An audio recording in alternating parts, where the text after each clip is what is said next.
Bah, ça a l'air de plutôt bien se passer cette remontée de l'Atlantique pour un début.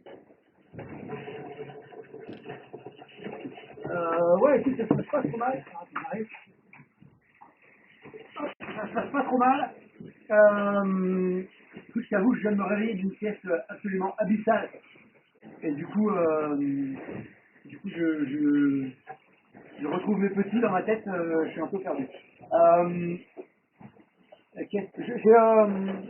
j'ai longé la zone des glaces avec le plus de vitesse possible, le plus longtemps possible pour monter au nord et puis rester dans la petite bande de vent là. Je crois que ça a un peu payé par rapport à Charlie.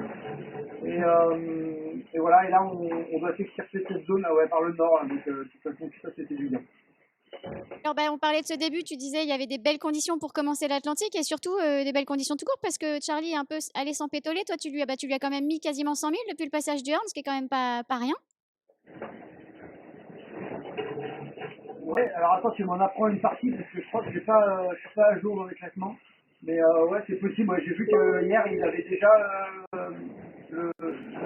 l'ado et la molle.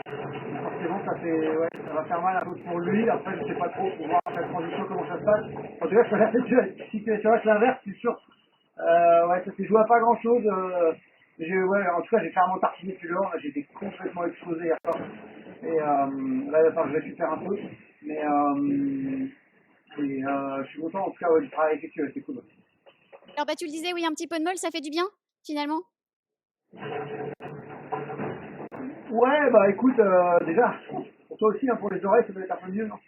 Le bateau il siffle depuis quelques temps, c'est assez désagréable. Et bah, c'est facile, hein, je suis allé dormir. En fait, j'ai dû faire un cycle avec un réveil, et puis j'ai pas mis le deuxième réveil. Donc je sais pas depuis combien de temps je dors. Mais en tout cas, quand je dormais, le bateau il volait à 20-25 nœuds. Je me suis réveillé, il était à 6. Du coup, je crois que j'ai raté un épisode. Voilà, donc j'ai réglé le bateau. J'ai réussi à faire le tour du bateau. Voilà, c'est cool. Puis, en profiter, la mer elle est magnifique depuis le passage du Cap Fort, elle est rangée, elle est plate. Donc il n'y a pas eu de coup de vent juste avant. Du coup, on est quand même dans un scénario idéal. Et voilà, donc là, on va pouvoir profiter d'une petite journée de transition pour aussi remettre l'ordre.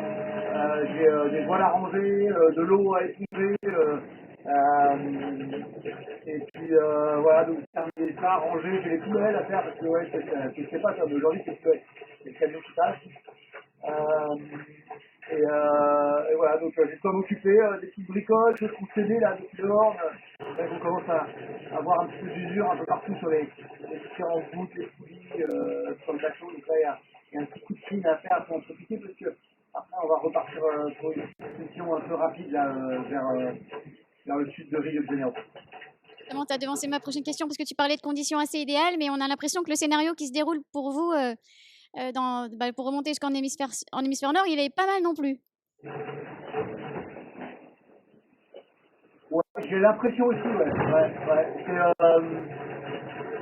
Ça a l'air pas mal. J'avoue que je regarde ça un peu de loin parce que il y a déjà cette transition qui nous concerne et qui, voilà, selon le timing avec le camion sort et ça, et où est-ce qu'on sort, ça change de 2-3 détails. Là, on va bénéficier d'une dépression qui va nous téléporter vers Rio de Janeiro globalement. On aura forcément d'autres transitions plus tard avant de passer dans l'Alizé.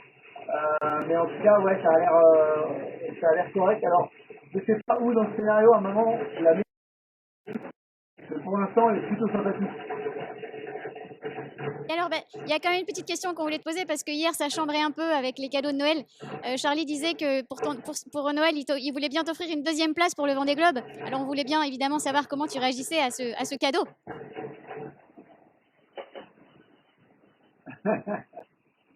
C'est sympa, cool. C'est gentil qu'il fasse un cadeau déjà. Euh, écoute, ouais, bah ouais, il a raison. Ça serait déjà beau. Ça serait déjà beau de faire deuxième. Et c'est un peu, ça fait partie des objectifs, c'est un minimum de faire deuxième. Un minimum. Parce que en faisant des bêtises en 4 ans, ce tour du monde n'était pas terminé. Donc il faudra déjà le terminer. Et après, je verrai pour la place, mais si jamais je fais deuxième du Vendée Globe, je serai très content. Et là, pour lui, il y a un truc qui s'appelle le bon coin des places. Et donc je vais revendre son cadeau immédiatement pour espérer avoir mieux un peu plus tard. Ça marche. On lui dira que tu as revendu son cadeau sur le bon coin. Et alors, du coup, tu disais que tu étais assez fatigué, mais j'imagine qu'il y a un truc qui doit être pas mal Ouais, aussi, c'est que les températures doivent commencer à redevenir un peu plus humaines, entre guillemets. ouais, exact. Alors ça, je crois qu'il est bien prévu là, dans les prochaines 48 heures de remonter en température. Là, juste pour te dire, il fait 11 degrés dans le bateau, ce que l'on n'a pas vu depuis forcément pas mal de semaines. Depuis, je pense, le nord de Kerguelen, là où il faisait assez beau quand on était tout en haut, là, à éviter la tempête. C'est bon, en tout cas. Et là, ouais, ça monte doucement, là. Donc, je fais tout le chapka. Là, j'ai enlevé les grosses chaussettes. Ça commence à être bon, ouais. Puis, je crois que j'ai regardé, ouais, dans 48 heures, on est dans le lot à 20 degrés. Autant dire que 20 degrés, c'est largement la température pour prendre une douche. Et que c'est largement le moment d'en prendre une. C'est ce que je veux dire. Ouais, on préfère pas imaginer, à vrai dire. Ça marche. Bah écoute, je te Je dis. peux juste te dire que la dernière fois que je me suis changé, c'était en Australie.